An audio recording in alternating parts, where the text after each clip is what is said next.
Story of the Week Competition 8 The Brave Hearts of Noorabad.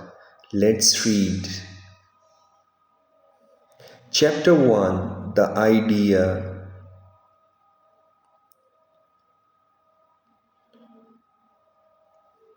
In a small, quiet village called Noorabad, nestled between rolling hills and lush green fields, lived five boys who were the best of friends: Sameer, Bilal, Rahim, Faizan, and Imran. They were all around 12 years old, full of energy and always looking for adventures. However, life in Noorabad was not easy for everyone. Many families struggled to make ends meet. Children lacked books and uniforms for school, and some homes didn't even have enough food for dinner. One hot afternoon, after a long cricket match in the dusty village field, Sameer sat down under a banyan tree, wiping sweat off his brow. "Do you know what my little sister said to me today?" Sameer began, catching the attention of his friends. "She told me she was going to sleep hungry last night because we had no flour left for roti."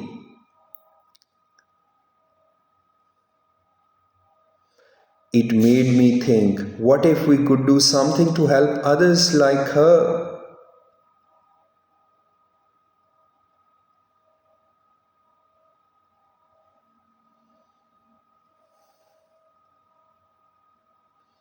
Bilal, the most practical of the group, frowned. "But what can we do? We are just kids."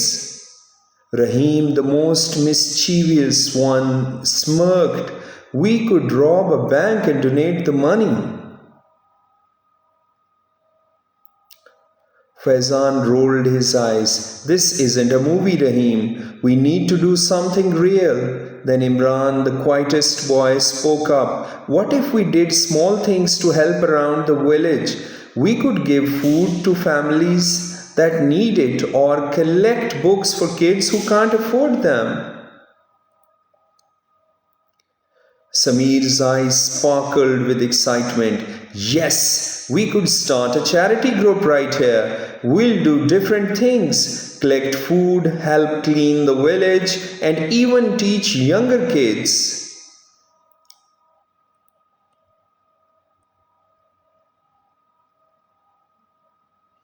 And so, the idea of their charity group was born. They decided to call themselves the Brave Hearts of Noorabad.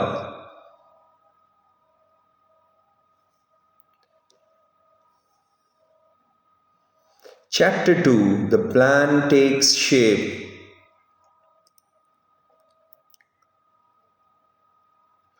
The next day, the boys gathered in Sameer's front yard to plan their first project, a food drive.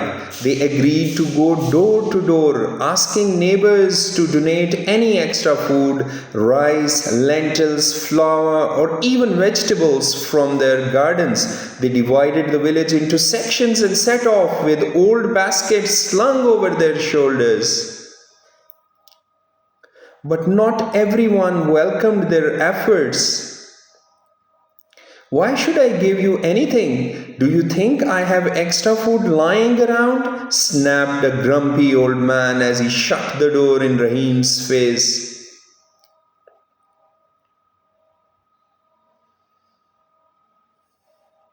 At another house, a woman eyed Faizan suspiciously. "Are you really going to give this to the poor, or will you just keep it for yourselves?"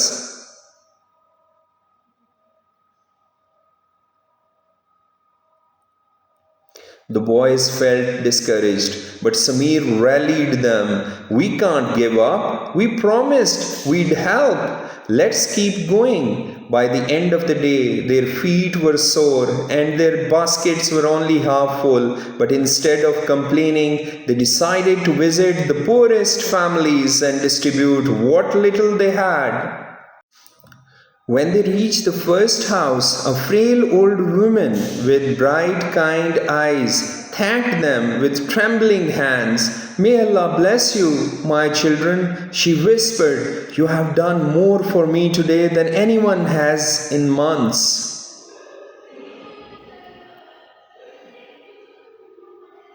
The boys grinned at each other. They knew they were on the right path.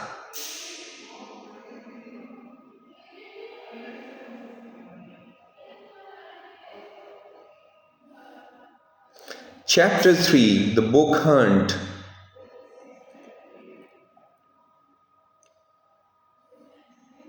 The next week, they decided to start a book collection for the children in the village. Many kids had stopped going to school because their parents couldn't afford textbooks. Let's ask the school headmaster for help, suggested Faizan. They marched to the village school, but the headmaster wasn't convinced. Books are expensive, boys. Even if I had extras, I'm not sure anyone would take good care of them.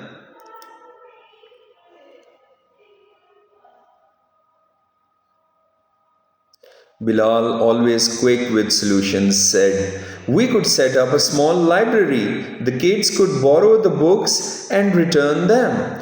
That way, nothing will get lost.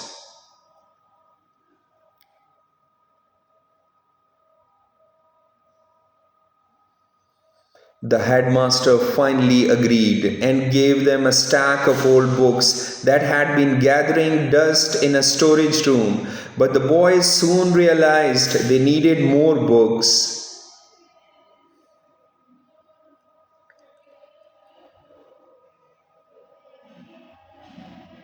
They decided to visit the homes of wealthier villagers, hoping to collect storybooks or old school materials. However, things didn't go smoothly.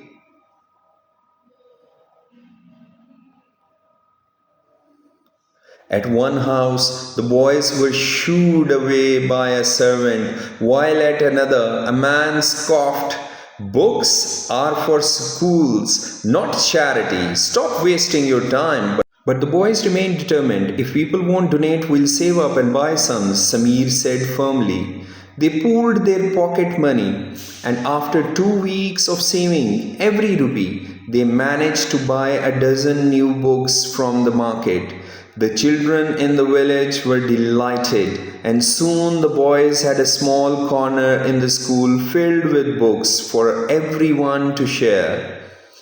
Chapter 4, Cleaning the Streets.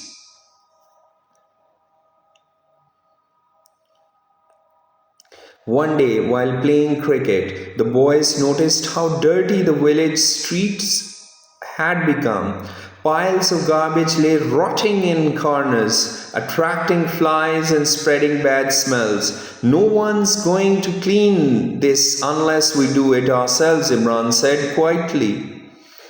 So the boys decided to organize a cleaning day. They made signs and went around the village, asking other kids to help. Some laughed at them, while others simply ignored their requests. On the morning of the cleanup, only a handful of children showed up, but the boys didn't let that discourage them.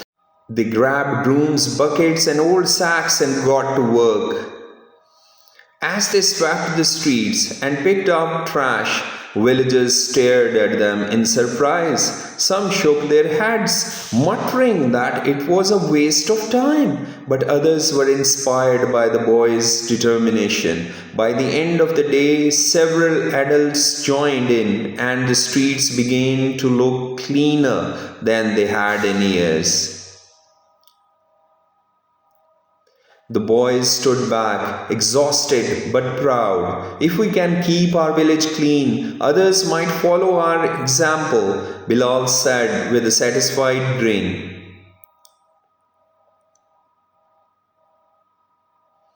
Chapter 5, Obstacles and Resilience.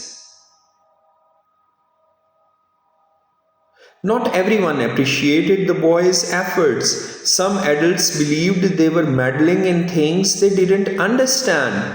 What do kids know about charity? They should be studying, not running around playing heroes, an elder remarked one evening. One day, as they were distributing food, the boys were confronted by an angry villager. Why are you helping others? My family could use this food too, he shouted, snatching a bag of rice from Faizan's hands. The boys were shaken, but Smear spoke calmly. We are trying to help as many people as we can. If you need food, we'll make sure you get some next time.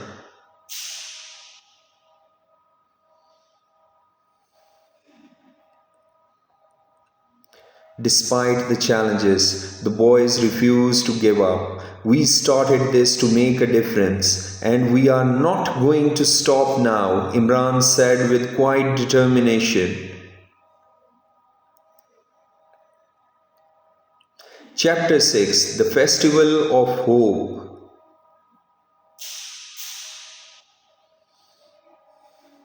As winter approached, the boys decided to organize a small festival to raise funds for their projects. They planned games, set up food stalls, and invited everyone in the village.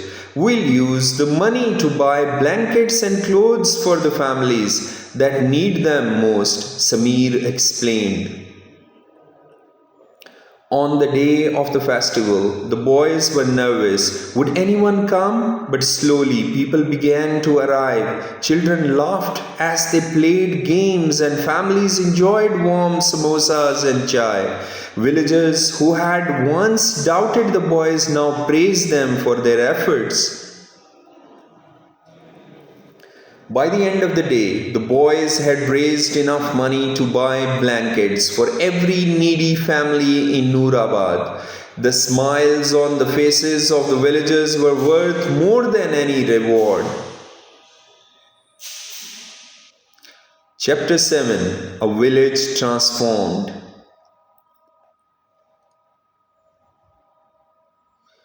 Over the next few months, the boys continued their charity work. They collected clothes, repaired old furniture, and even taught younger children in the evenings. Their efforts brought the community closer together, and soon others began volunteering to help. The boys realized that they had not only improved the lives of others but had also grown as individuals. They had learned the importance of teamwork, patience, and never giving up, no matter how tough things got. One evening, as they sat under the banyan tree, watching the sun set over Noorabad, Samir said, We have come a long way, haven't we? Bilal nodded, and we are just getting started.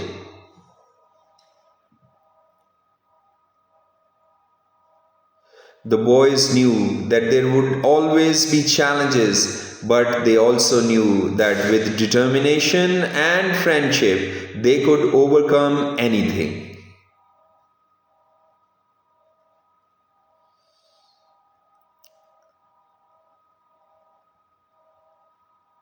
The brave hearts of Noorabad had proven that even a group of kids could change the world, one small act of kindness at a time.